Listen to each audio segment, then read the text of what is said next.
Tanggal 55 pemilihan umum pertama, Soekarno mulai tidak menyukai Amerika. Di waktu itu komunis nomor 2 dalam pemilihan umum. Soekarno akhirnya pergi ke Eropa, Amerika, Soviet, Tiongkok, pulang ke Jakarta, mengambil kesimpulan hanya orang komunis yang bisa melawan Amerika. Akhirnya didekatinya komunis sehingga istana itu penuh dengan komunis. Buya Hamka marahnya. Dia datang ke Bung Karno, kenapa dibiarkan orang-orang yang tidak beragama ini ada di Nusantara? Buya Hamka dan beberapa tokoh Masyumi ditangkap. Proses interogasi yang kejam dirasakan oleh Hamka dan tokoh-tokoh anti komunis lainnya. Dimasukkan ke kolam air, dikasih listrik sampai sakit.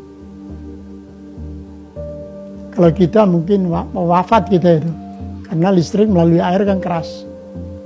Karena sakit, dibawalah dia ke rumah sakit Persahabatan Rawamangun, Jakarta. Tak lama dia sehat, dibawalah dia ke Sukabumi, dipenjarakan di sana selama 2 tahun 4 bulan tanpa pengadilan. Tahun 1965 hingga 1966, kekuatan komunis berangsur-angsur dilumpuhkan dari bumi Indonesia. Buya Hamka dibebaskan dari tahanan pada Warsa 1967. Karena merasa kondisi belum cukup aman, Hamka pun hijrah ke Malaysia. Sekembalinya dari Malaysia, Hamka mendirikan MUI, Majelis Ulama Indonesia. Melalui MUI, Hamka berusaha menegakkan akidah-akidah Islam di Indonesia. Hubungan dengan agama-agama lain sangat baik sekali Buya Hamka. Sangat mesra sekali. Tahun 77, Presiden kedua juga membuat Natal bersama. Buya Hamka memanggil semua wartawan, 5 agama dengan Buya Hamka menghadapi wartawan menyatakan bahwa haram orang Islam masuk gereja. Begitu juga sebaliknya. Lihat kami 5 agama sudah damai. Kalau ada ini terganggu hubungan antara agama. Akhirnya keluar di surat kabar. Rakyat ramai membicarakannya. Buya Hamka dimasukkan ke dalam penjara. Naik tapak kaki sepatu ke atas meja. Buya Hamka duduk. Ditunjuk dengan telunjuk hina. Hei Hamka, pengkhianat negara, mau menjual NKRI ke Malaysia. Sampai terlintas di hati Buya Hamka, nampaknya pisau silet di tepi penjara. Hamka ambil pisau silet itu, potong saja ke tangan. Tak ada gunanya kau hidup. Di Maninjau kau bergelar datuk. Di Masjid Al-Azhar kau bergelar Buya, doktor dari Al-Azhar. Tak ada gunanya kau hidup dihina. Itu saking sakitnya hati Buya Hamka, dituliskannya dalam buku Tasawuf Modern. Beli Tasawuf Modern. Buya Hamka ketika mau meninggal minta bawakan, nak tolong ambilkan Tasawuf Modern, aku mau mengenang sakitnya di penjara.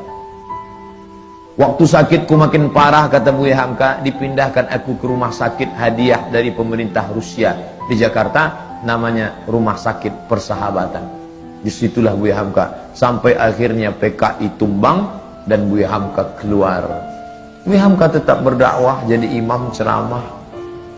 Ketika dia sedang duduk di rumah, datanglah orang membawa secari kertas. Assalamualaikum Buya. Waalaikumsalam. Tolong baca kertas ini. Apa isinya? Kalau aku mati nanti, tolong yang menyolatkan jenazahku adalah Hamka. Yang menyiksa, yang memenjarakan Buya Hamka selama 4 tahun itu akhirnya mati.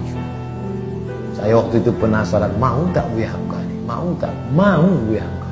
Di situ kesal saya tutup buku itu. Kok mau dia? Kok mau Buya Hamka? Andai saya lah itu disiksa orang saya, lalu datang utusannya, andai aku mati, tolong yang mengimamiku Ustadz Abdul Somad, cari Ustadz Abu. Aku tak mau, sampai mati takkan kusolatkan. Barulah saya sadar betapa lembutnya hati Buya Hamka, lunak. Dia tak pernah di Al-Azhar, sekalipun dia tak pernah Azhar, tapi Al-Azhar memanggil dia, memberi dia gelar doktor. Tak pernah kuliah di Azhar.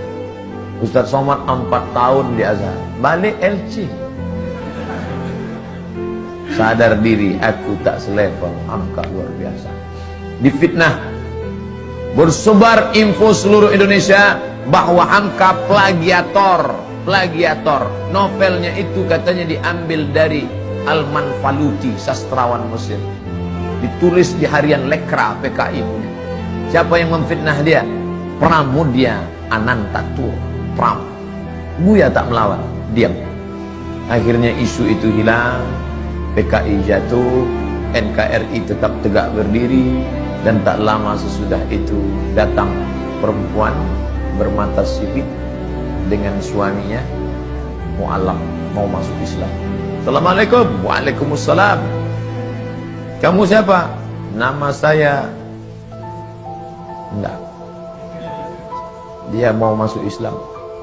Kata Buya, kamu ini siapa?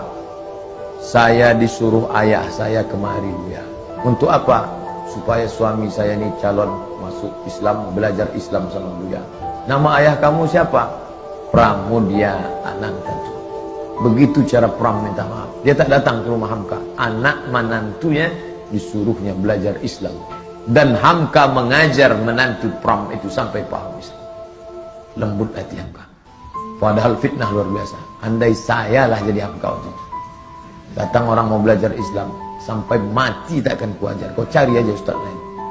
Itu ustaz di MDI 1000 orang. Di IKMI ada 600 orang.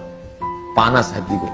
Karena kalau hati kita panas, ngajar orang tak betul. Bismillahirrahmanirrahim. Kita marah. Tapi ternyata marah Hamka itu melebur. Bersama apa? Maaf. Tak berkesan.